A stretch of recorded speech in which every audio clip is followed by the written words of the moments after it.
Yeah. Spare a thought for King Charles III, who really today is the first day that he's had to just get a little bit of privacy, a little bit of space to really take in what is happening. Obviously, he'll be presented with state papers as well and the other duties that he now has to undertake as the monarch, but he does get a little bit of time just to himself today. As David was saying, in the gardens of Highgrove, to really take in what has happened and hopefully start to process the loss of his mother. Must be very difficult for him, obviously, as soon as that announcement came through, as soon as Her Majesty the Queen had passed away, all those duties came to him.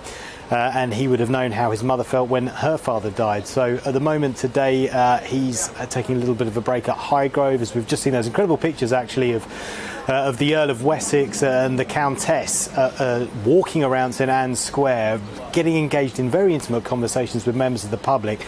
In fact, Sophie gave one boy who was clutching a little bear and who gave her some flowers. She gave him a big hug as well. So, and then we've also seen the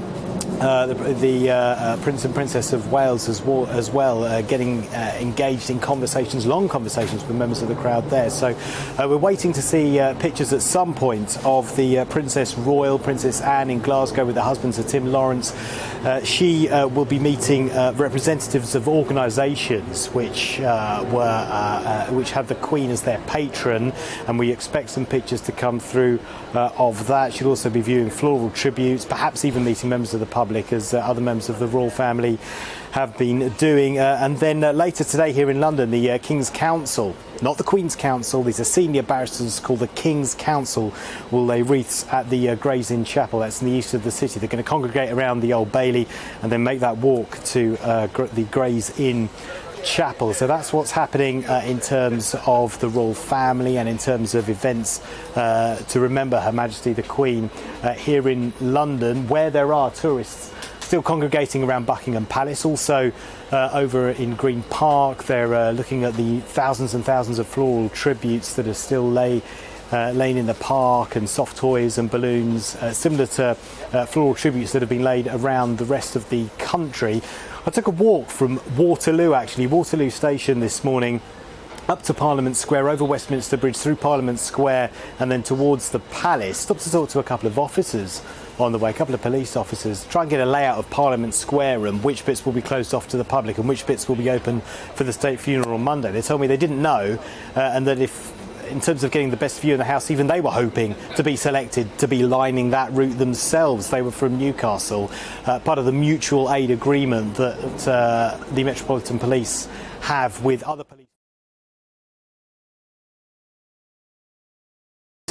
from around the country. So those officers were hoping to be there. They told me that this morning they'd seen two people in camping chairs in Parliament Square today, Thursday, waiting for the state funeral on Monday. So that gives you an idea of how packed it will be in Parliament Square for the state funeral on Monday. Of course, once the Queen's coffin leaves the cathedral on Monday, they will take a circuitous route, similar to the route that they took when the coffin left Buckingham Palace for the Great Hall at Westminster yesterday. It may be extended so more people can get a view of the coffin, but those details of that route are still yet to be announced. And in terms of the queue to see the Queen lying in state at the moment in the Great Hall of Westminster, the latest we have from the Department of Culture, Media and Sport is that the queue is currently approximately 4.2 miles long, and it stretches back to Tower Bridge.